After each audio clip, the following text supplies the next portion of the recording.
the 70 on the strip, I'm ready to die. Cutting the traction, bet in the corner, bet I make shit glide. Your mindset on creating a podcast. What did you see? What did you feel to where like, okay, I think I need to dive into that. I think that's gonna work for me. Like what? When I really started getting the podcast idea, it was ironically when I was with Geico, I had moved to New Orleans for a while. They had sent me to pilot a new position. Mm-hmm. So when I went to New Orleans, my kids stayed here. I was in New Orleans by myself, and it was a lot of traveling, a lot of back and forth. So, when you driving, you don't feel like finding a song all the time. So that's when you start listening to podcasts heavy. For sure. So, of course, I'm a big Joe Budden fan. I was checking out the Joe Budden podcast, all these other podcasts, and I just got really into podcasts. And then, I'm always business-minded too, so I started looking into the business of podcasts as well. And I was like, yo, this seemed like a dope thing, It could be expensive starting out, obviously, of course. So, I was like thinking about that. But I was like, most importantly, man, I had just came out of my depression kind of heavy. So I was like, listening to these podcasts really got me centered. Like, listening to them takes my mind off of God. it. So what would happen if I'm actually in the podcast? Like, I could probably take it to a whole nother. Just listening is cool. What happens if I actually have one? Because I know it's people who probably struggling just like I am, who just don't want to talk about it, or just don't want me put on the spot. So, all right, cool. Mm-hmm. So that's when I really started taking it serious, started looking up what I would probably need to start it. And, when I decided to start it, hell, you was one of the first people, like, first episode. I thought I had it planned out, but obviously as you learn more, I realized I had the cheap equipment in the garage. Facts. It was super hot.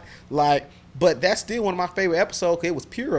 It was some of the best conversations. That was when I was asking questions and really messing with people's minds. Like, I asked you something, and you think the question I asked you was all I was asking you, but I low key be setting you up for 2 questions down. You're a rapper, bro. Come on. and I really like that because a lot of people, because it was still good information people was learning, and it was really helpful for me. Like, a lot of people came thinking I was helping them. Like, people now be like, bro, I watched your real estate video, I watched your music video, I learned so much game. But a lot of people don't even, bro, y'all was helping me just with my mental, my getting right. That's why I'm so appreciative to anybody who came during that time, because back then, it wasn't a cool thing to do. It wasn't nothing. Y'all showed up. We didn't have no million. We didn't have nothing, man. Hey, y'all want to pull up to my garage, bro? I'm trying to start a podcast. Y'all could have, Rashad, AG2, Dimitri, y'all could even say, hey, nah, bro, I'm straight, bro. Because, you ain't know what it was. Y'all pulled up. Anybody who pulled up early on, man, that's why, I was familiar because I did a podcast a year prior to you starting yours. And I think mine just got lost in the sauce because scheduling stuff. People, we not on the same schedule. My schedule changed. I couldn't really do it. I wish I would have kept doing it, and to this day, and you never know what could have happened. But so I was familiar with the format. You know what I'm saying? But I say your format was totally different. You was asking deep questions. You know what I'm saying? Yeah, that's my thing, because I wanted people to learn, because I knew early on, because again, I even before I really knew. I knew analytics, so I knew everybody and mama got a podcast. Right. I wanted to stay away from current events, because when you do the current events, that's more so you need to be one of the first people to post that, or they're not gonna watch you. Right. But if you start giving an actual game that can still apply no matter when they watch it, you're more likely to get viewership. I was gonna ask you that because you never talked about the culture. There was a lot of shit going on at one time. So I was like, what his mindset is to where he's not going to talk about, kind of like the 85 South Show.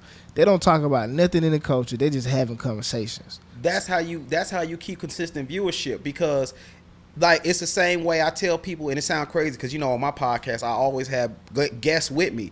Right. You need the people there for you, though. Don't get me wrong, I can have 10, 15 people on this video with me, but at the end of the day, they clicked on it for me. Whoever else is on here is great. It's the same thing, though, with topics. If they only clicked on it because you talking about how so-and-so got kicked out because his baby mama cheated on him, you might get a hot video one day if a lot of people care about that, but the next time you try to chase another topic they don't care about, and there's no real value in it unless they, there's nothing I can actually learn from this. I just want to hear some drama. And me, that's not even really in line with my personality, because if you know me, bro, I don't even like drama. I don't even be in a mix enough. I don't even be in a mix enough to know this, and I be big on not speaking on other people's business. So that's never been my thing. Plus, it was other podcasts already doing that. So my goal was create something that they can only get from you, because if they can get that from you or him, now you hoping. Now you in the hope. I don't like to hope on nothing. Yeah, that's not. That's smart though, because I was always thinking that. I was like, Ray got all these people in here, but he ain't talking about the culture. You know what I'm saying? Like, cause I was driven on the culture, like, cause I like that type of stuff. Like, I want to see everybody like opinions on certain things that I see, and I got opinions. So I'm real like, okay, let me see what they think about that. But you stirred away from that, and that was like different because everybody who got a podcast, they talk about the culture. You got some that talk about other things and conversation starters and stuff like that, but not like people that's in the culture, a rapper, and not talking about hip hop. You know what I mean? So I thought that was like. And the thing too, I'm gonna keep it real, not to hide behind smoke and mirrors.